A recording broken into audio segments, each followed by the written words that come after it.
just waiting for this. Is it working? Yeah. Okay, good morning everyone. I hope you don't mind if I present this in English, and this echo is really disturbing. But anyway, I'm Rebekah Rousi. I'm a postdoctoral researcher in cognitive science. And I'm here today to talk to you about can I just, maybe I take this off. Do I need it? Yeah. That was so weird. This one. Okay, great. Thank you.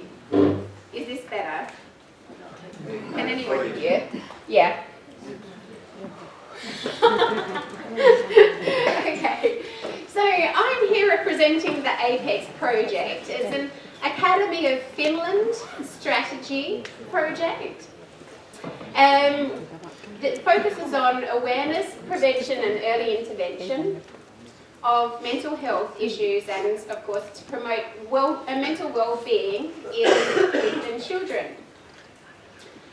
Also, the subtitle of my presentation is Designing Digital Mental Health Resources for Children and Youth. Our project goes on until the end of 2019, and we started 2 years ago now in 2016.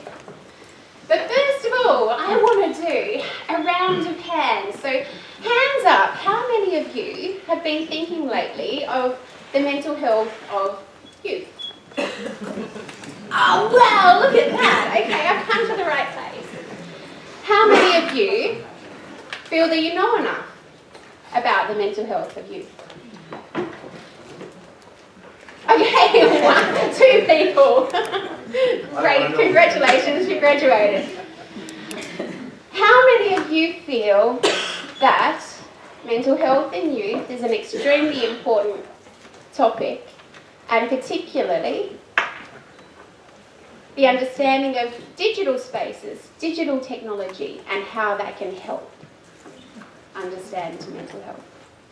Great. Okay, so we've got, that was a bit of a complex question, but we've got half showing hands.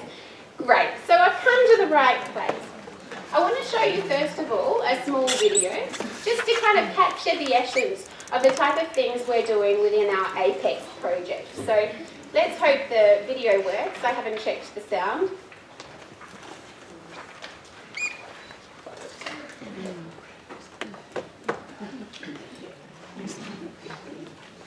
Okay, this sounds...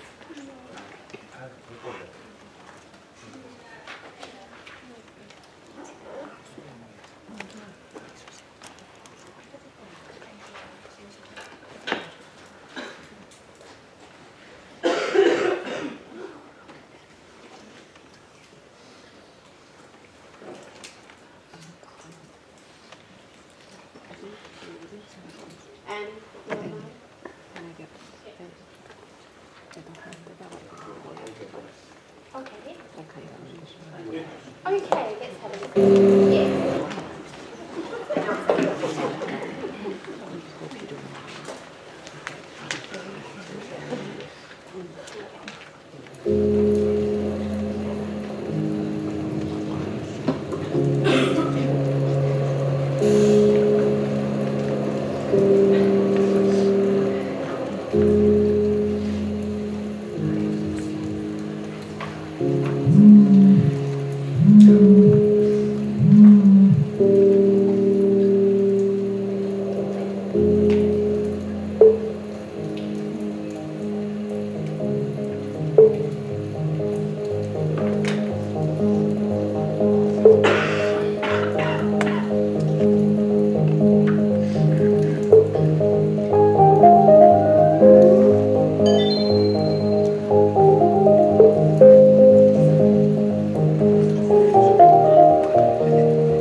on in APEX.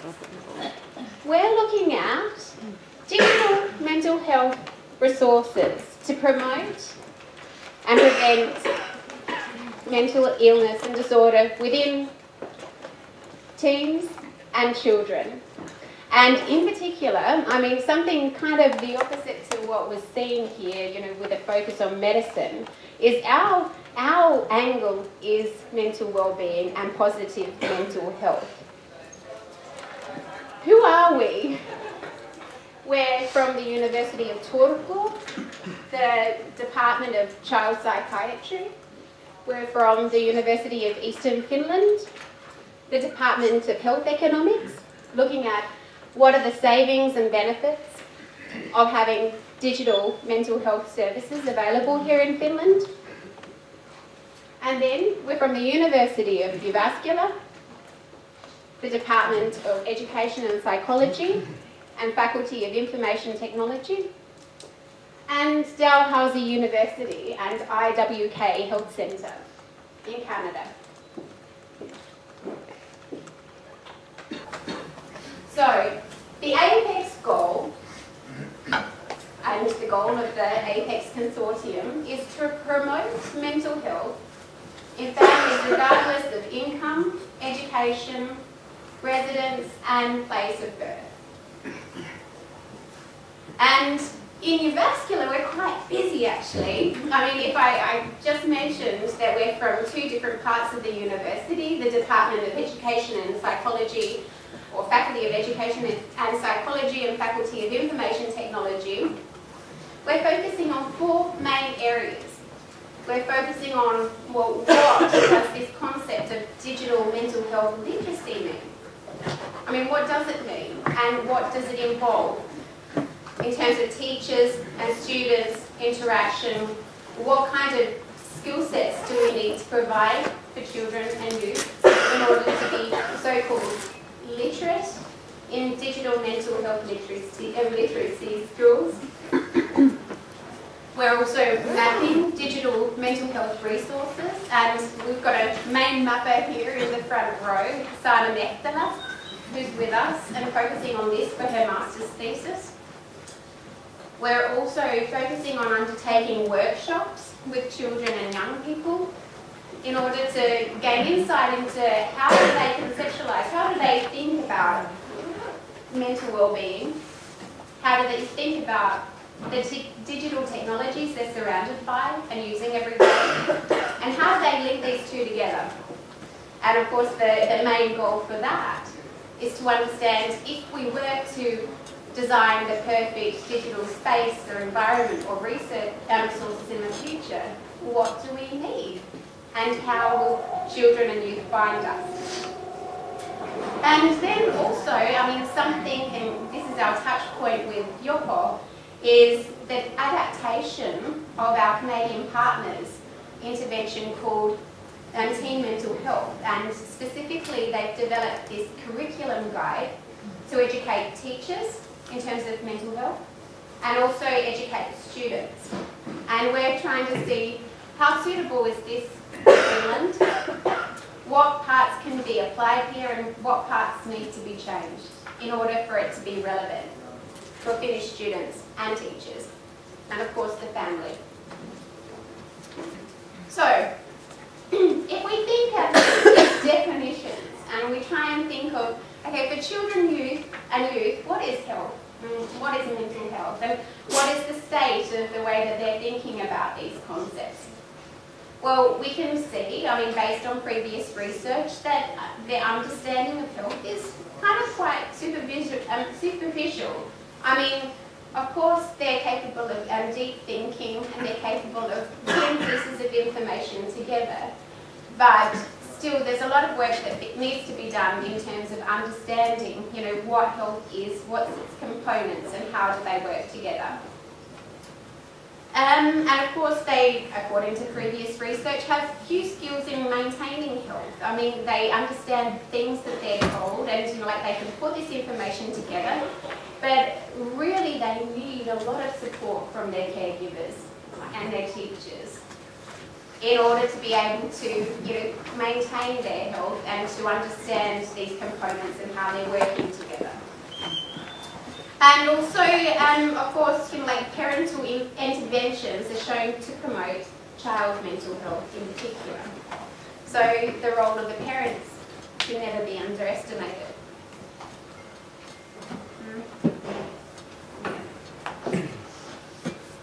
Sorry. Okay, so in terms of mental well-being, we can see that as using strengths of individuals or groups to maintain and promote good mental health. And so mental health can be strengthened regardless of whether or not there are coexisting conditions. Just because someone, for example, has been diagnosed with depression, it doesn't mean that they can't maintain good mental health and well-being. It's a matter of understanding how the elements in one's life work together in order to be able to focus on maintaining this well-being and this balance. And here, good mental health, if we're looking at definitions, is viewed as a state without mental illness. And positive mental health literacy, is also equal to this mental well-being or contributes to mental well-being.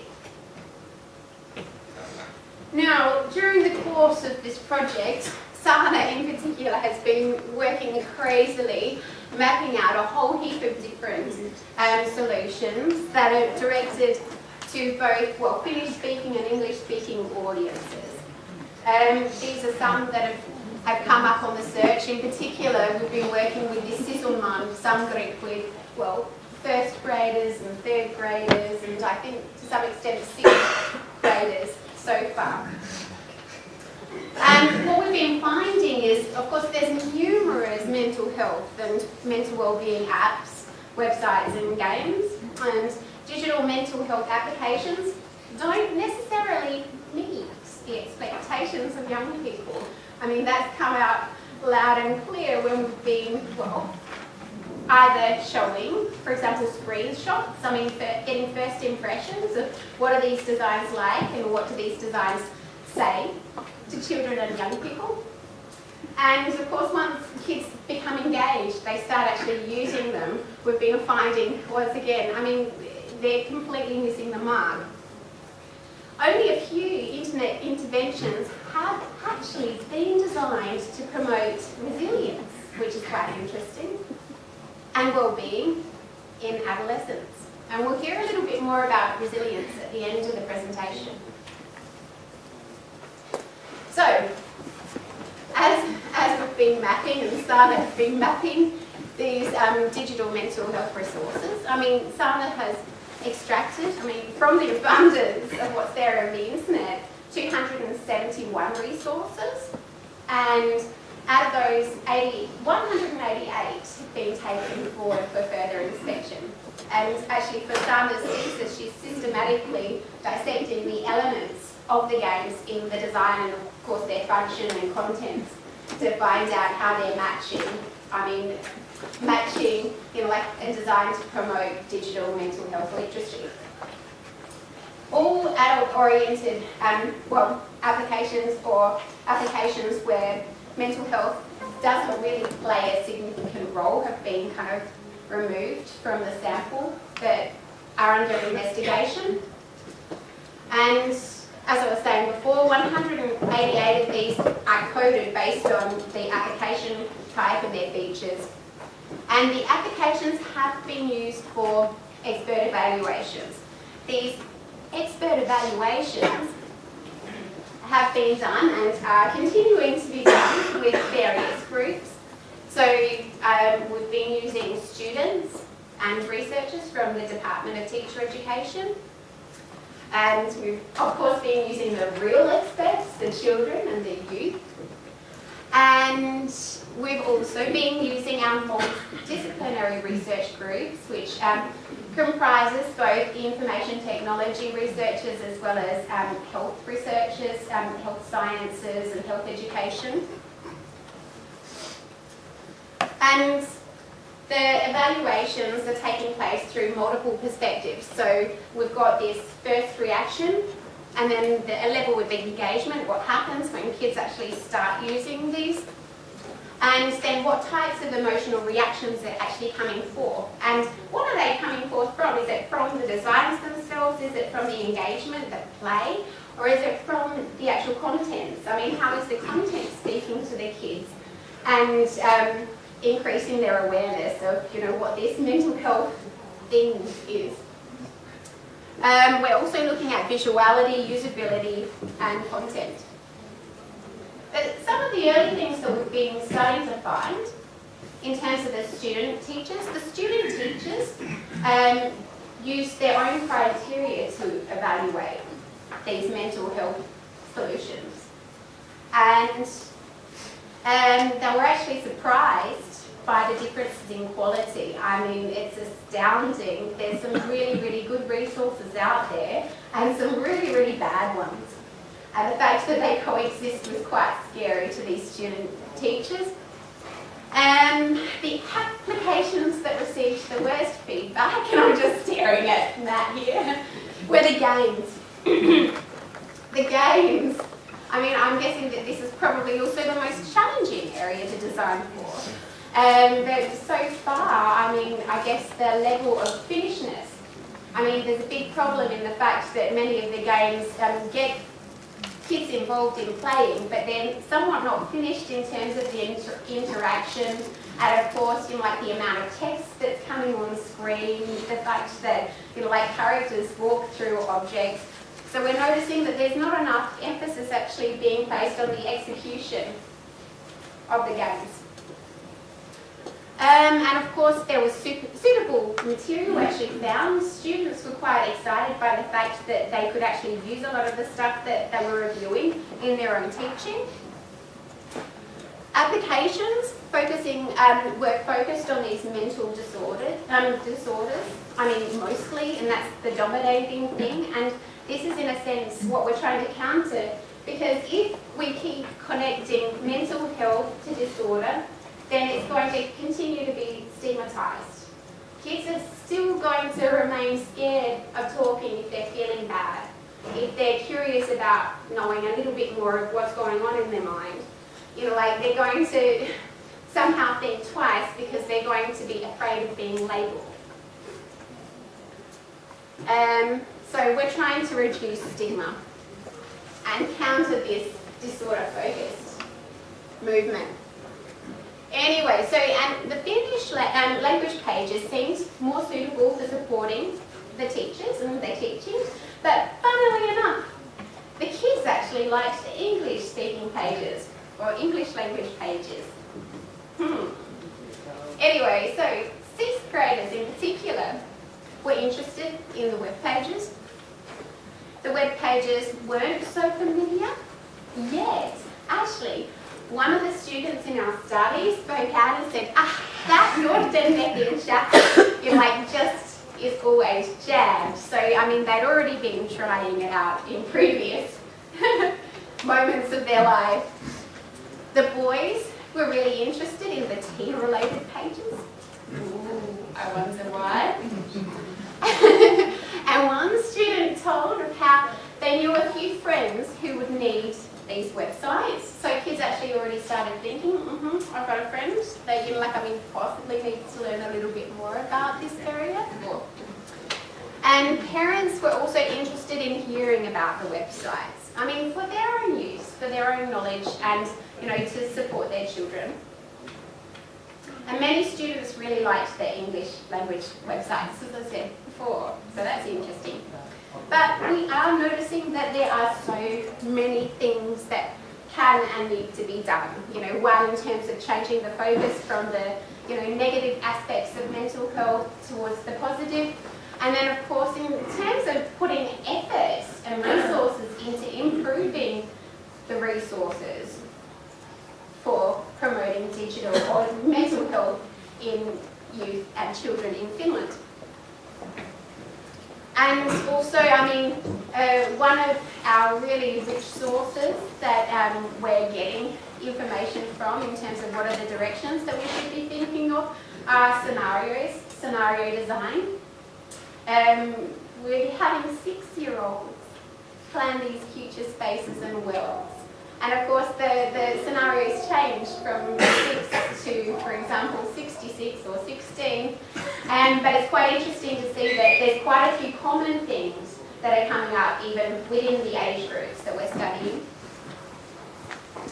And with JOPO, we've got the honour, and we're thoroughly grateful for the opportunity to be able to further investigate and try out this teen mental health and high school curriculum guide here in Finland. So this is the first, and hopefully there's going to be more as well, so that we can get a genuinely finished, verified curriculum guide, or some kind of a tool to help teachers understand mental health and understand how to instill mental health literacy within children. Just put it in there. Okay. So together we're going to do it. But I'll just finish this off with one more video on resilience, and hopefully it gives you something to think about.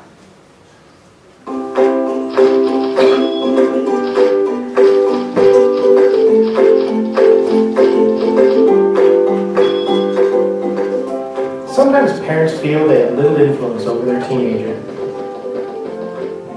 You might be surprised to learn that out of 100 teens, 75 of them say that their parents significantly influence the decisions they make. Hey Mom. Hey Dad. We're listening. And watching. What you say, more importantly, the positive things your teen sees you doing, plays a crucial role in helping them become more resilient.